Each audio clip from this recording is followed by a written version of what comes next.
추수감사 예배 오신 우리 모든 성도님들을 주의 이름으로 환영합니다.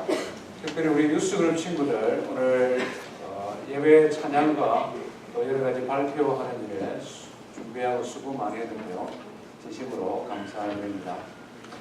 시편 126편 말씀을 통해 우리가 하나님 앞에 예배할 때 또 추수감사로 드릴 때 어떤 마음으로 우리가 하나님을 예배하고 또 하나님께 찬송을 드릴 것인가, 그것을 한번 생각해 보기를 원합니다. 하나님 말씀은요, 시편 126편 1절부터 6절 우리가 잘 아는 말씀인데 한 목소리로 한번 같이 읽도록 하겠습니다. 시작. 여호와께서 시온의 도로를 돌려보내실 때에 우리는 꿈꾸는 것 같았도다. 그때에 우리 입에는 웃음이 가득하고 우리 혀에는 찬양이 찼었도다. 그때에 온 나라 가운데에서 말하기를 여호와께서 그들을 위하여 큰 일을 행하셨다 하였도다. 여호와께서 우리를 위하여 큰 일을 행하셨으니 우리는 기쁘도다. 여호와여, 우리의 포로를 남방 시내들 같이 돌려보내소서. 눈물을 흘리며 씨를 뿌리는 자는 기쁨으로 거두리로다. 울며 씨를 뿌리러 나가는 자는 반드시 기쁨으로 그 곡식단을 가지고 돌아오리로다. 아멘. 우리가 하나님을 찬양하며 하나님 앞에 감사해야 하는 여러 가지 이유들이 있는데요. 오늘 시편 기자는 두 가지 그것을 우리에게 말씀합니다. 첫 번째는 큰 구원을 베풀어 주신 하나님께 감사한다, 이렇게 말씀합니다. 오늘 우리가 1절 읽은 본문의 1절에 보니까 시온의 포로를 돌리실 때에, 또 2절에는 그들을 위하여 큰 일을 행하셨도다. 또 3절 말씀에도 보니까 우리를 위하여 큰 일을 행하셨도다. 하나님께서 우리를 위해 큰 일을 행하셨기 때문에 우리의 입에는 웃음이 가득하고 우리의 혀에는 찬송이 가득하다, 이렇게 고백을 하고 있습니다. 이 큰 구원이 무엇일까? 오늘 본문은 정확하게 기록하고 있지 않습니다만은 성경을 전체적으로 읽어볼 때에 또 이스라엘 역사를 살펴볼 때 이것은 이스라엘 백성들에게 허락하신 하나님의 구원의 역사입니다. 이스라엘이 북쪽 아수르와 또 바벨론이라는 큰 제국에 의해 멸망당하고 70년 만에 그들이 해방을 맞이했습니다. 이 해방을 우연히 된 것으로 그들은 생각하지 않았다는 것입니다. 이 해방이 저절로 얻은 것이 아니라고 그들은 생각했습니다. 오늘 우리가 읽은 본문에서 반복적으로 뭐라고 말씀합니까? 여호와 하나님께서 우리에게 주신 큰 구원이니 그것이 단지 우리가 하나님을 즐거워하고 단지 그것이 우리를 행복하게 하는 것이 아니라 우리의 혀로 하나님을 찬송한다, 이렇게 고백하고 있습니다. 하나님이 베풀어 주신 큰 구원을 기억하고 그것을 기뻐하고 즐거워할 뿐만 아니라 그것을 주신 하나님을 인정하고 기억하고 찬송하는 것, 이것이 첫 번째 감사의 제목이었습니다. 자기들 당대뿐만 아니라 역사가 오래 흐르고 난 다음에 그의 후손들이 잊어버리지 않도록 그것을 노래로 만들었습니다. 오늘 우리가 읽은 시편 126편 제일 위에 보면 표제가 있지 않습니까? 성전에 올라가는 노래라고 되어 있습니다. 하나님의 백성들이 하나님 앞에 예배 드릴 때마다, 교회에 올 때마다 이 노래를 부르면서 왔는데 그 노래의 주제, 내용은 뭐냐? 하나님께서 우리에게 큰 구원을 베풀어 주셨다, 이것입니다. 우리 유수그룹 친구들 눈을 크게 뜨고 목사님 잘 보세요. 우리 성도님들 오늘 본문의 말씀을 생각하면서 우리 대한민국의 역사를 한번 생각을 해보았습니다. 하나님께서 우리에게도 큰 구원을 허락해 주셨기 때문에 그렇습니다. 대한민국은 참으로 평화를 사랑하는 민족입니다. 그래서 우리 민족은 흰 옷을 즐겨 입었습니다. 5천년 안 맞는 역사라고 하는데 우리가 강할 때에도 우리 힘을 가지고 다른 나라를 침략한 적이 없다. 역사학자들이 이렇게 말합니다.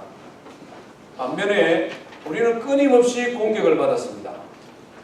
학자들의 견해가 조금씩 차이는 있습니다만은 약 900번 침략을 받았다. 이렇게 이야기를 하고 있습니다. 900번. 900번이나 우리는 침략을 받았다. 그 가운데 가장 근래에 있어서 우리가 침략을 받았던 큰 아픔은 1910년 일본에 의한 대한민국이 합병되는 그런 역사였습니다. 36년 동안 우리는 종살이 했다는 것이죠. 노예처럼 살았습니다. 이 36년 동안에 얼마나 대한민국이 피해를 많이 입었는가 그것을 조사를 하는데 조사 과정이 쉽지는 않습니다. 한국에서 발표한 내용, 일본에서 발표한 내용이 다릅니다. 해방이 되고 난 다음에 미 군정이 조사를 한 내용인데요. 그 내용을 대략적으로 살펴보면 강제노동, 징용에 동원된 사람이 전체 500만 명 정도 된다. 36년 동안 국내에 415만 명, 국외에 75만 명, 여자들 성노예로 붙들려간 사람들이 43만 명. 2차 세계대전 말기죠. 우리는 대동아 전쟁이다 이렇게 불렀습니다. 2차 대전 세계 말기에는 집안의 숟가락, 밥그릇까지 전쟁 물자로 다 뺏어갔습니다.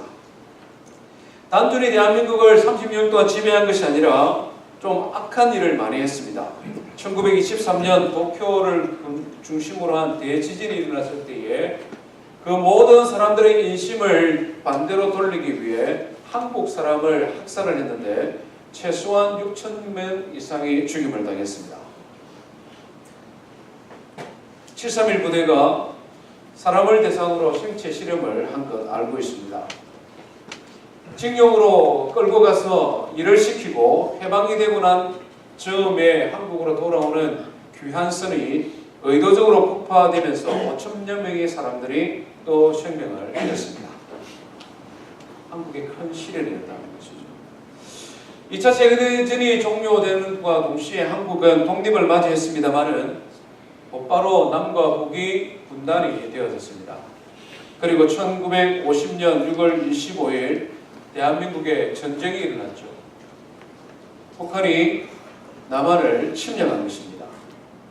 이 전쟁 기간 동안에 얼마나 많은 피해가 입었는가 학자들이 살펴보니까요. 사망 또는 실종된 군인이 97만 명입니다. 97만 명. 여러분이 어떤 지역, 어떤 도시에 살고 왔는지 모르지만 저는 창원에 있다가 넘어왔는데요. 창원시가 그때 50만 명인데 죽은 사람이 97만 명, 군인. 6.25는 가장 큰 특징이 한 나라에 일어난 전쟁으로서 민간인 피해가 제일 많았던 전 세계적으로 볼 때 10대 전쟁 가운데 6번째 속하는 전쟁입니다. 민간인들이 200만 명 이상이 죽임을 당하거나 실종이 되었습니다. 전체 대한민국 인구의 20%가 20%가 사망하거나 실종하거나 부상을 당했습니다. 경제적인 측면도 굉장한 피해를 입었는데요. 남한의 공업시설의 40%, 북한 전력의 70%, 당시에 전체 전력을 북한에 우리가 많이 의지하고 있었습니다. 왜냐하면 나누어지기 전이기 때문에 그렇습니다. 화학연료를 다루는 연료공업과 화학기업의 70%가 파괴되어졌다. 완전히 파괴되어졌다. 전쟁에 참여했던 종군 기자들이 자기 나라에 보도를 하면서 이와 같은 대한민국이 다시금 역사의 한 당당한 국가로 세워지는 것은 쓰레기 더미에서 장미꽃을 찾는 것과도 마찬가지다라고 말할 만큼 불가능에 가까웠습니다. 대한민국이라는 나라가 없어지지 않고 살아남은 것도 사실 기적이죠. 이 모든 기적의 과정에 미국이라는 나라가 굉장히 기여를 많이 했습니다. 미국을 중심으로 한 서방 국가들 16개 나라가 대한민국과 이 한반도 6.25 전쟁에 참여했습니다. 전체 참여한 군인이 몇 명이냐? 195만 7,616명이 약 3년간의 전쟁에 대한민국에 투입이 되었습니다. 외국 군대가. 이 가운데 미군이 178만 9천 명입니다. 98%가 조금 넘습니다. 이렇게 참전한 군인들 중에 사망자가 37,902명이 발생했습니다. 38,000명 가까이 되죠. 이 중에 미군 사망자가 33,686명입니다. 이건 역시 98% 정도 됩니다. 그 다음에 영국군이 1,078명, 터키 군인이 966명 죽었습니다. 이 6.25 전쟁으로 인해서 우리 경제적인 피해도 굉장히 심했는데요. 지금 현재 서울대학교 경제학부의 교수로 일을 하고 있는 이영훈 교수의 글에 보면 이런 내용들이 있습니다. 1951년 한국의 1인당 국민소득은 그 당시 아프리카 53개국의 평균보다도 낮았다. 이렇게 말합니다. 1945년부터 1961년까지 총 31억 달러의 외국 원조를 한국이 받았는데 그 원조 규모가 대한민국 전체 경제의 몇 퍼센트가 되느냐? 1953년에는 10% 정도 되었습니다. 1956년도에는 이 비중이 13% 정도 이르렀다. 대한민국의 모든 수입의 13%가 미국을 중심으로 한 해외 원조를 받았다는 것입니다. 이것은 공적인 무상 원조입니다. 안 갚아도 되는 돈이라는 것이죠. 이것 외에 정부 차원의 원조 말고 민간 차원의 원조, 적십사라든지 교회라든지 선교회라든지 이런 민간 차원에서의 원조는 이보다 더 많았다. 이렇게 기록을 하고 있습니다. 미국의 한 대학 교수가 이와 같은 한 10여 년에 걸친 미국이 한국을 원조한 것에 대하여 그가 글을 적었는데요. 신문에 대한 내용입니다. 한국 한 나라가 아프리카 대륙 전체보다 더 많은 원조를 받았다. 여기서 한 가지 질문이 생깁니다. 미국이 왜 대한민국을 그렇게 구원했을까요? 베트남 전쟁을 제외하면 자국의 군인이 제일 많이 죽은 전쟁이 6.25입니다. 왜 그렇게 군대를 많이 보내고 31억 달러 되는 돈을 그리고 민간에서는 그보다 더 많은 오랫동안 왜 후원했을까요? 대한민국의 석유가 날 가능성을 보고 했을까요? 지금처럼 중공이 커질 줄 알고 중공이나 러시아를 견제하기 위해 지정학적으로 중요하기 때문에 했을까요?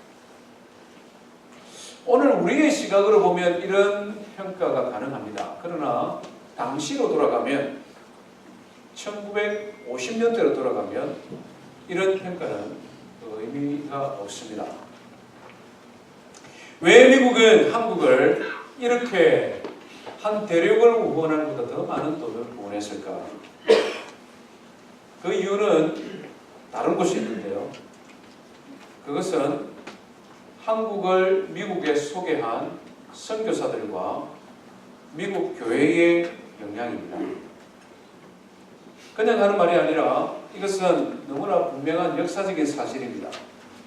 고신대학교 역사학을 가르치는 이상규 교수가 한국교회사라는 책을 적었는데요.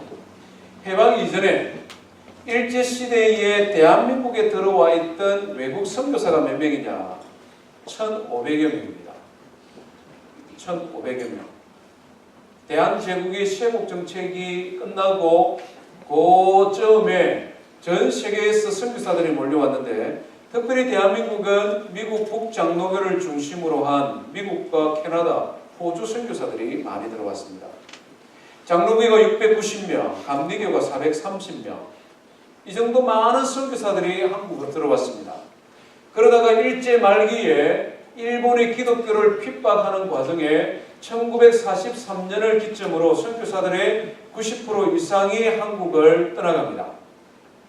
강제적으로 보내버리죠. 또 일본의 탄압이 두려워서 간 분들도 있습니다.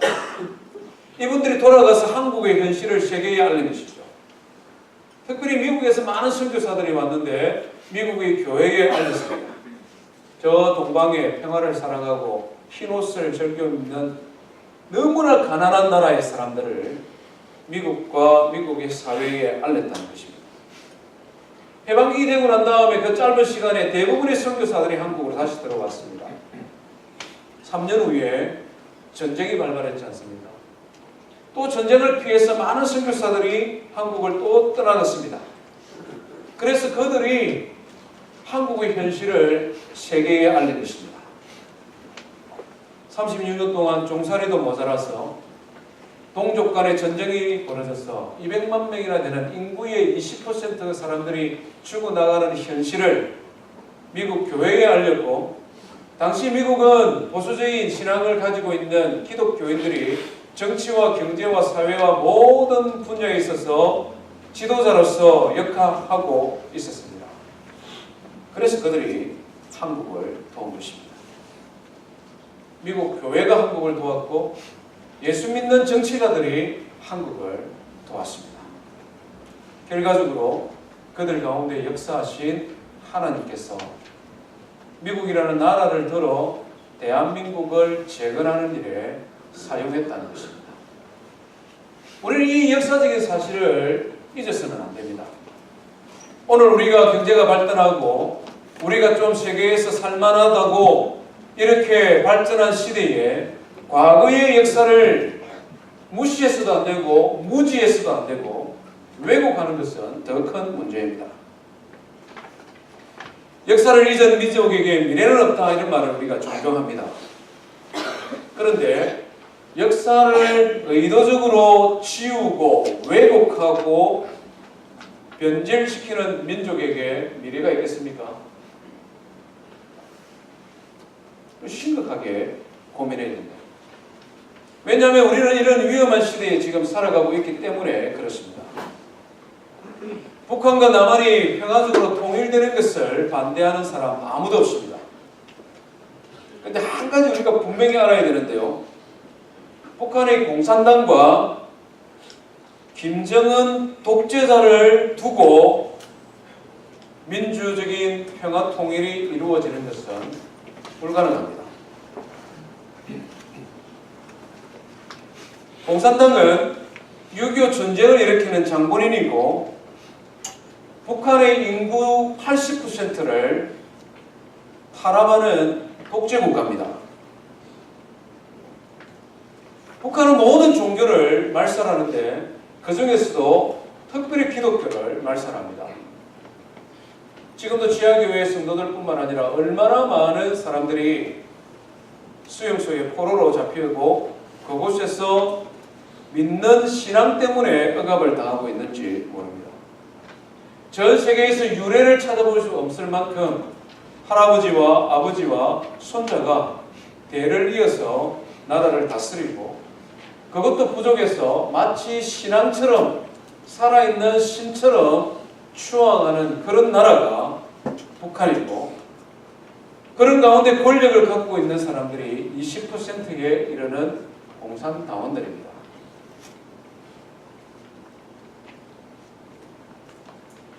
오늘 추수감사절에 목사님이 왜 저렇게 열을 내고 과격하게 말씀하시나?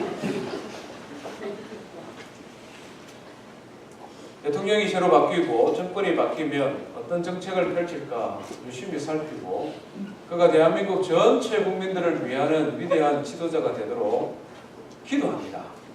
새벽마다 기도합니다. 그런데 그것이 백성들의 눈을 가리고 역사를 오도하고 애써 왜곡한다면 막무가내 넉넉하고 있을 수는 없다는 것이죠. 얼마나 조심스럽게 기도하면서 살펴왔는지 모릅니다. 우리 성도님들 중에서도 평화적인 통일하자는데 왜 목사님 저런 말씀하시나 이런 말씀하는 분들이 있을지도 모르겠습니다.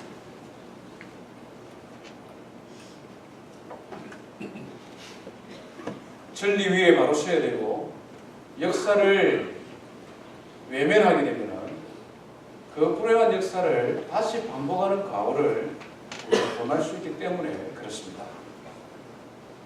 지금 우리가 미국 뉴스만 보면 온두라스부터 출발했던 카라반에 대한 뉴스가 계속 반복되지 않습니까? 온두라스, 과테말라, 엘살바도르 이 지역에 살던 사람들이 국가가 자기 자신을 지켜주지 못하니까 스스로 그 국가를 떠나는 것입니다. 마약의 갱단이, 폭력배들이 그 속에서는 더 이상 살 수 없으니 잘 산다고 하는 미국에 한번 가보자는 것이죠. 여기 살아도 죽고 가는 길에 죽으면 비참한 인생 빨리 끝나니까 좋고, 국경에 도달해서 미국이 문을 열어주면 그곳에 들어가고, 안 열어주면 그 근처에서 한번 살아보자. 제가 지도를 한번 찍어봤어요. 온두라스에서부터 이 멕시코 국경, 샌디에고 가장 근방인 국경까지 거리가 얼마 되느냐 찍어보니까 4,648km.